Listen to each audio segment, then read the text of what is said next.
नमस्कार मित्रांनो, आजच्या व्हिडिओमधून आपण जाणून घेऊयात की नवरात्रीचा पर्व का साजरा केला जातो। मित्रांनो, देशभरात हा पर्व खूप धडाक्याने साजरा केला जातो आणि अनेको लाखो दुर्गा भक्त आहेत जे या उत्सवाची वाट बघत असतात। मित्रांनो, नवरात्री जवळ आली आहे, त्यामुळेच आता जाणून घेऊया नवरात्री का साजरी केली जाते, त्यामागे काय पौराणिक कथा आहे। हिंदू धर्मामध्ये प्रत्येक जो सण साजरा केली जाते त्यामागे कोणते ना कोणते कारण असते, कोणती ना कोणती पौराणिक कथा असते आणि हीच कथा पुढच्या पिढीपर्यंत पोहोचावी म्हणून आपण आजचा हा व्हिडिओ बनवत आहोत। तर या व्हिडिओला एक लाईक नक्की करा आणि चॅनलला सबस्क्राईब नक्की करा। चला जाणून घेऊया नवरात्र का साजरी केली जाते। तर मित्रांनो, दोन पौराणिक कथा आहेत, आपण दोन्ही आजच्या व्हिडिओमधून जाणून घेऊयात। पहिली पौराणिक कथा अशी आहे की देवी दुर्गा हिचा अवतार महिषासुराला मारण्यासाठी झाला होता। तर हा महिषासुर होता कोण? महिषासुर हा अत्यंत भयंकर राक्षस होता। या महिषासुराने ब्रह्मदेवाचे खूप भयंकर असे तप केले आणि या भयंकर तपानंतर ब्रह्मदेव महिषासुराला प्रसन्न झाले।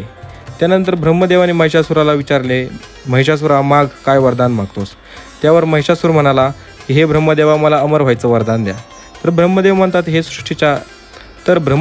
हे सृष्टीच्या नियमांच्या विरुद्ध आहे, तू काहीतरी वेगळं माग। त्यावेळी महिषासुर म्हणतो की मला असं वरदान द्या की मला कोणता देव, दानव, राक्षस, मानव कोणीही मारू शकणार नाही। यावर ब्रह्मदेव तथास्तु म्हणून तेथून निघून गेले। या व भेटलेल्या वरदानामुळे महिषासुराला वाटले की आता आपण अमर आहोत।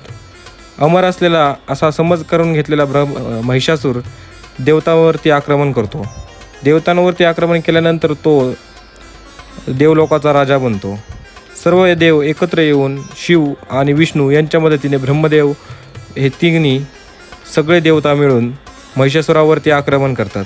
महिषासुरावरती आक्रमण केल्यानंतर महिषासुराचा अंतच होऊ शकत नव्हता, कारण सगळे देव होते।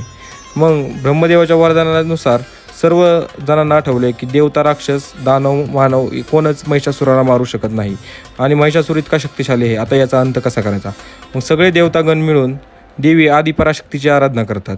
आराधना केल्यानंतर देवी आदिपराशक्ती जी निराकार स्वरूपात होती ती साकार स्वरूप धारण करते आणि ते स्वरूप असतं देवी दुर्गाचं। या देवी दुर्गाने महिषासुराबरोबर 9 दिवस युद्ध केले होते, त्यामुळे ही नवरात्री साजरी केली जाते। आणि 10व्या दिवशी म्हणजेच विजयादशमीच्या दिवशी देवी दुर्गाने महिषासुर नावाच्या राक्षसापासून संपूर्ण पृथ्वीला, संसाराला मुक्त केले होते, म्हणूनच आपण हे नवरात्रीचा पर्व साजरा करतो। मित्रांनो, आता जाणून घेऊया दुसरी पौराणिक कथा।